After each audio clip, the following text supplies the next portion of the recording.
Good afternoon to members of the media. Good afternoon to the listening public. We welcome you to the Tobago House of Assembly's media briefing for the Tobago October Carnival 2024.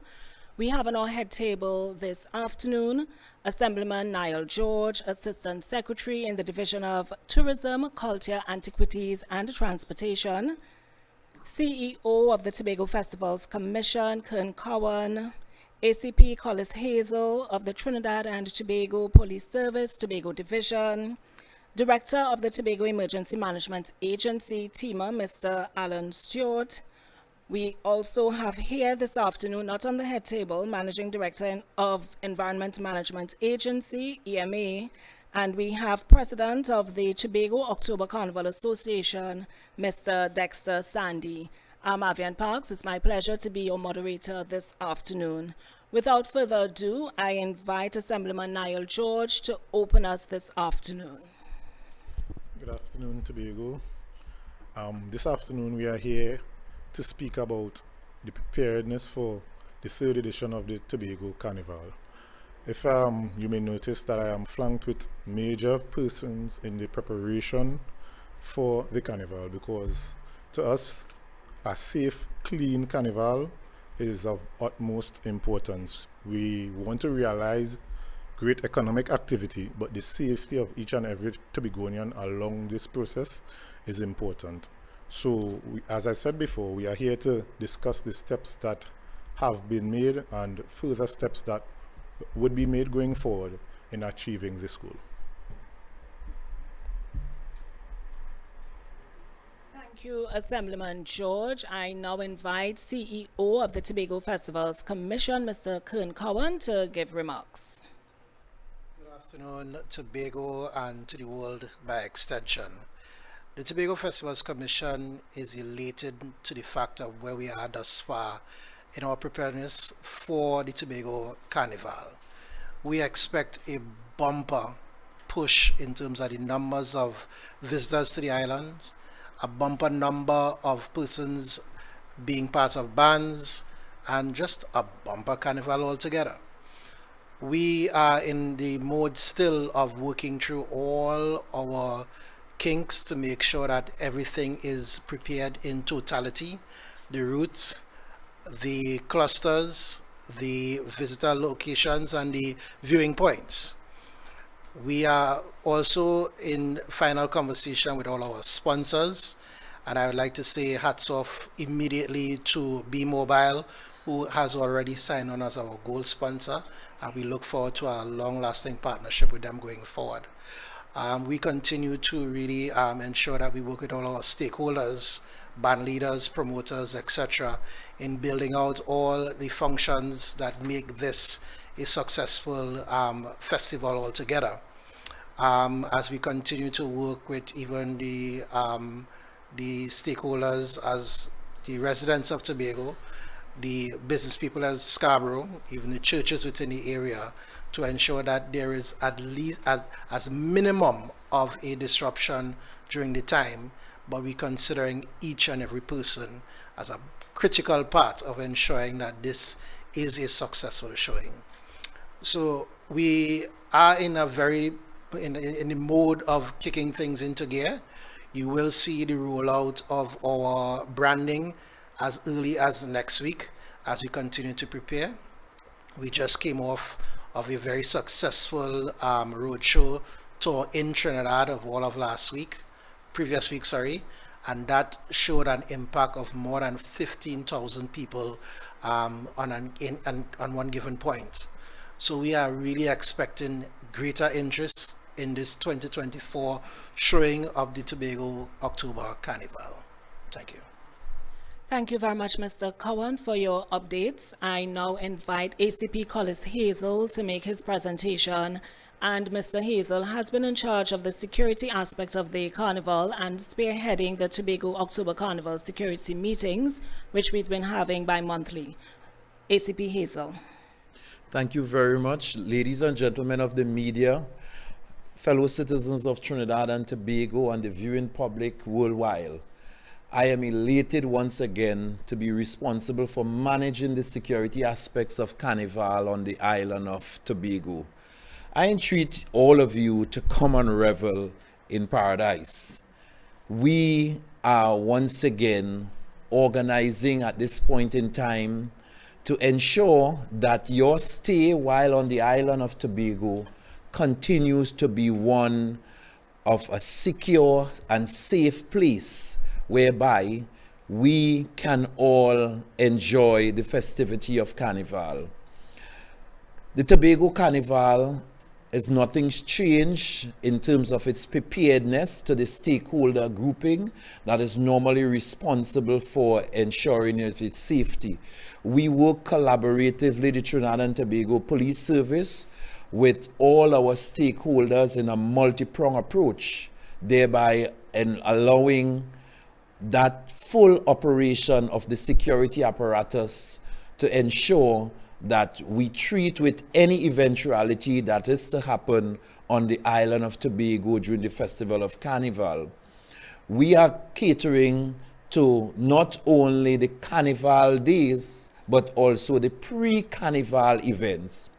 Tobago is offering you an opportunity at this point in time to come to the island, to enjoy from our Blue Food Festival right into our Carnival activity. We are giving you the assurances that with our planning and with all our preparations put together, we would ensure that you are safe in coming to this island to enjoy the revelry of Calypso, Steel Pan, and Mass. I want to give you the reassurances that based on the trajectory that we have been working with, we are quite prepared and can promise you that level of safety as you revel in paradise. Thank you very much, ACP Hazel. We now move to Director of the Tobago Emergency Management Agency, TEMA, Mr. Alan Stewart. Good afternoon, ladies and gentlemen, to the wider listening audience across the world, wherever you are. Once again, it is the privilege of the Tobago Emergency Management Agency, along with its partners, to ensure that this mammoth event as built provide you with the safest Carnival festivity across the world. Truly, based on the promo and the responses that we have seen so far and the risk assessment conducted going forward, we are quite comfortable that the whole issue as one of the major things that we have seen among the many objectives as it relates to the role of emergency management in all of this is that of interagency operability. To do so, we have been collaborating with our partners pre the event, and it speaks to the whole pentagon of emergency management, where these 5 major areas are looked at in a very, very skillful manner. We want to give you the assurance, revelers, band leaders, all stakeholders, that the necessaries are being brought together, where in the form of planning, we are doing just that to allow for the safety and the security of our people and our visitors as a whole. It's important to note that we will ensure that consistently what the public has grown accustomed to in regards to these festivities, that we will ensure that we go no less, whereby we will allow for the necessary infrastructure that will allow for effective command and control, coordination, and effective interagency communication, along with the planning principles to go along with it. And we have been doing well so far. So we know from at midnight, just around Friday at 23:59 exact, we expect that this game will be in play until the wee hours of Sunday night or Monday morning, where we will call it a day in terms of the festival itself. We are ensuring that we allow for command posts to be set up in such a way that effective coordination, as I probably should reiterate, that is the backbone of all of this. And therefore, we are hoping that we have the cooperation of all players. We are looking forward for safety, not only in the sense of those who will be in the bands, but also the revelers and those that are coming to the festival, that you will ensure that security and safety is where it ought to be. So I want to give you that assurance that this will be the safest carnival ever, keeping the track record going for Bego Carnival. Thank you very much. Thank you very much, Mr. Stewart. We now move to Mr. Dexter Sandy, Interim President of the Tobago October Carnival Association.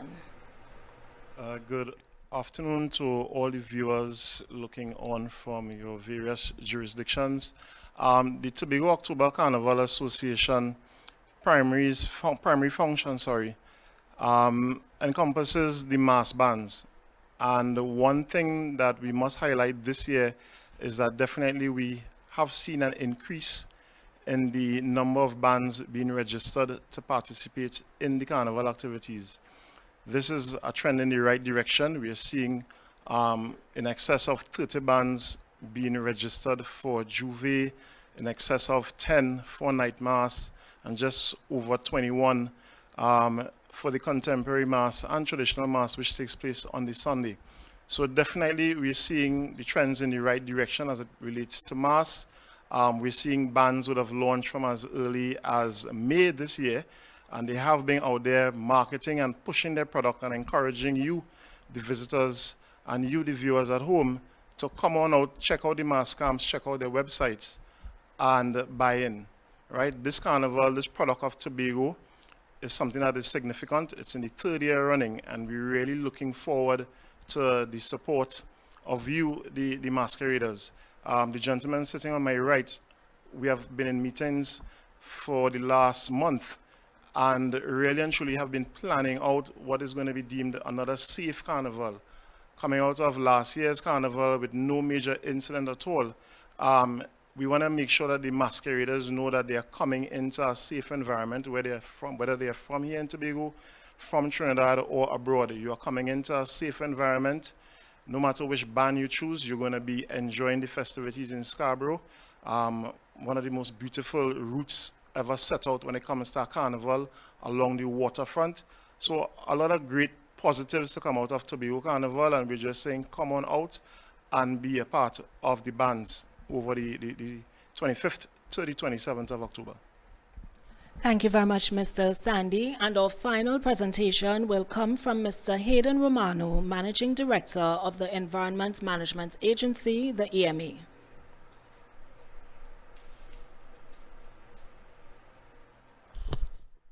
Good afternoon, members of the head table, media, and Tobago.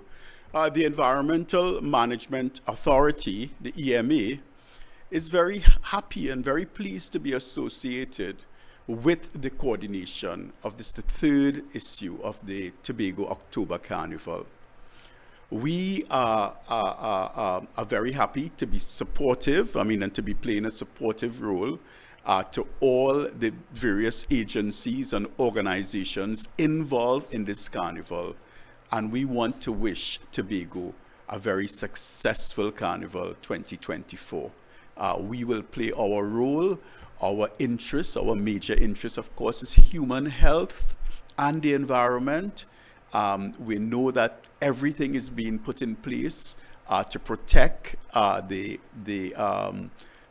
communities that are sensitive, and we're talking about communities that are sensitive to noise, such as hospitals, such as old people's homes. And we know that the community, the coordination committee, is working well to ensure that those sensitive communities are protected. So we look forward to continuing the coordination, to continuing the work of the committee. And of course, we know it will be a successful Carnival 2024. Thank you.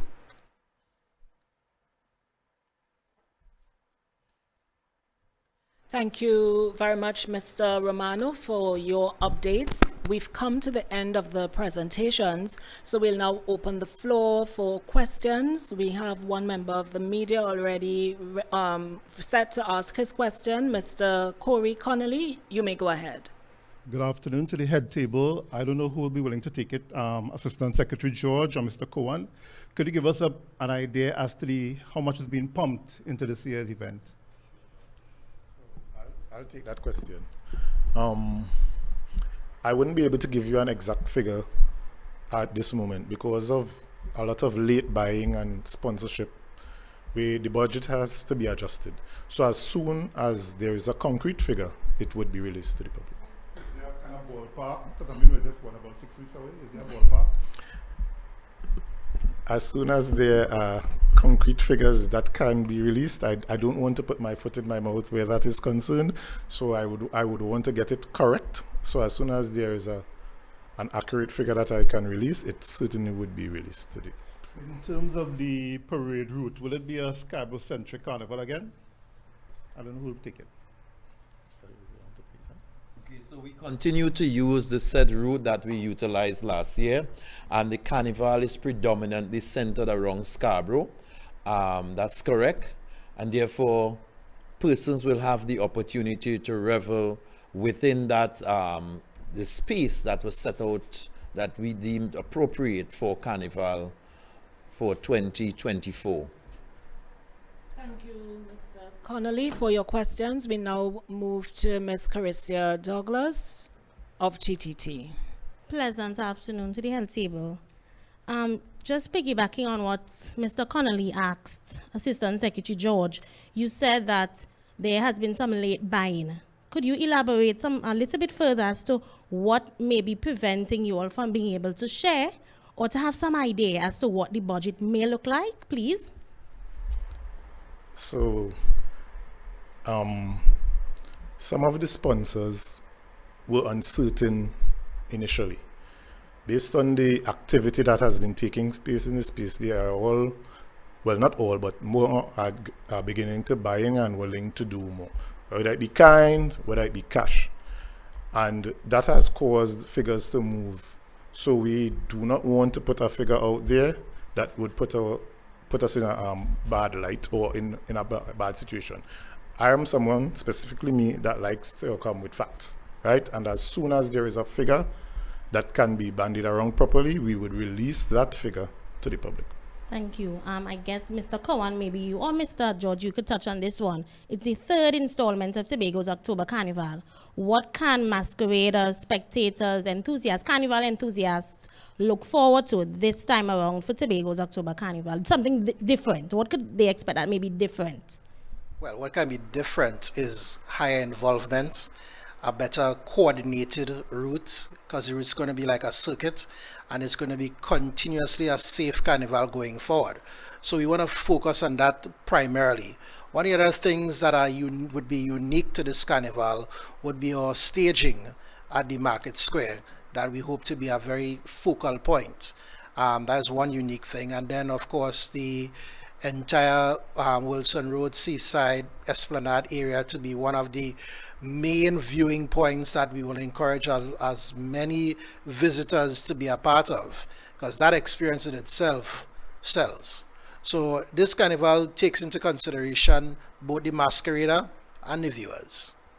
Okay, ACP, oh, Mr. Hazel wants to add. So I just want to add to that in terms of a special appeal that I'm asking for the citizens of Tobago and residents of Tobago. One of the wow that we would want to see continue throughout this festival is to ensure the experience of hospitality in the true Tobago sense, and that is to come from its people. So as we allow people to come into our space, we need to be welcoming. We need to create that welcoming opportunity. We are a tourism destination, and we want us all to play that pivotal role in creating that level of Tobago hospitality to our visitors alike, because from what we are gathering is that we are going to be having a huge amount of visitors, both domestic and foreign visitors on our shores. And if we are to attract them again, we need to be hospitable. Thank you. Yes, and Mr. Hazel, ACP Hazel, I actually have a question for you. In Tobago, we're seeing an increase, a serious increase in criminal activities on the island, to the point that it's attracting national attention.